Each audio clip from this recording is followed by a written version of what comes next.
Welcome back to Stratagames. I'm Andrew, and this is 9 great cards for Commander you aren't playing. If you're playing mono white, chances are you want Brave the Elements. This 1-mana instant gives all your white creatures protection from the color of your choice until end of turn. This can save your creatures from damage-based board wipes, protect your one most important creature from targeted removal, or make all your creatures unblockable for a turn. It's cheap and versatile. How do you feel about Brainwashing? Good. You like Brainwashing.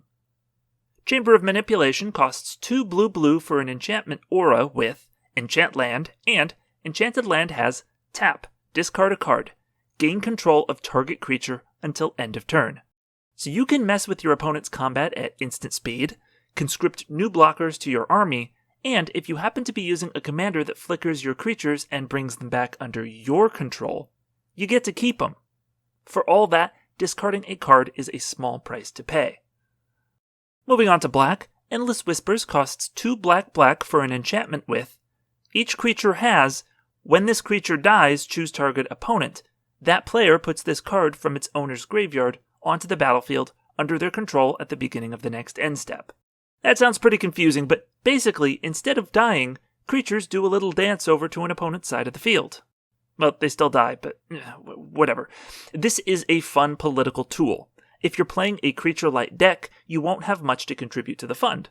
Of course, then people might choose not to give you their creatures. So instead, you could opt to run plenty of good stuff and make a deal with someone else who has good creatures.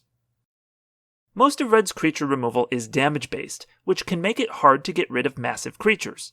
However, there is a solution. Aftershock is a sorcery that costs 2 red to destroy target artifact, creature, or land. Aftershock deals 3 damage to you. This is a great card for mono red decks because it's very versatile and can remove even the largest of creatures.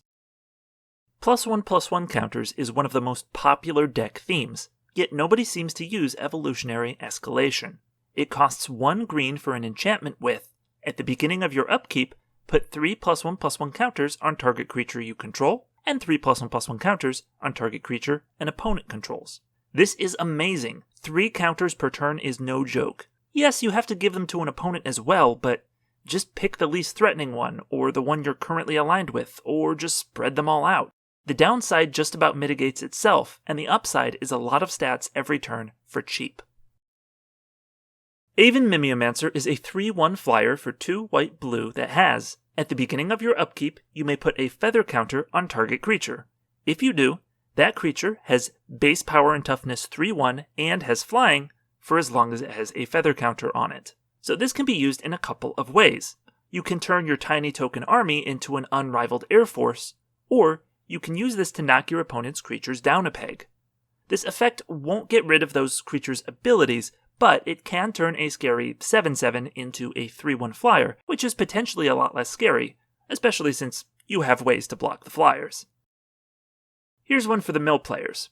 Crumbling Sanctuary is a 5-mana artifact with, if damage would be dealt to a player, that player exiles that many cards from the top of their library instead. This turns all damage into mill. Not just mill, but it exiles the cards, which means your opponents can't get them back. Those Eldrazi Titans aren't going to shuffle the graveyard back up this time. This is most useful in decks that are already trying to mill. It effectively aligns everyone else's strategy with your own, allowing them to help you out. Has discard got you down? Are your opponents all playing Tiny Bones and Turgrid, and for some reason you're still willing to play with them? Have we got the product for you?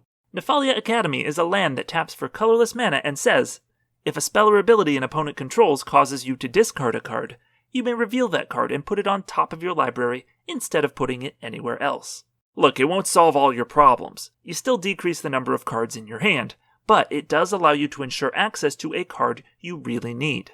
And it takes up a land slot, which is nice in decks that can afford that.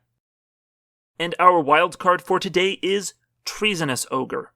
I rediscovered this gem while making that Piru deck tech, and it is amazing. It's a 2/3 creature for 3 red with Dethrone, I guess, and pay 3 life, add red.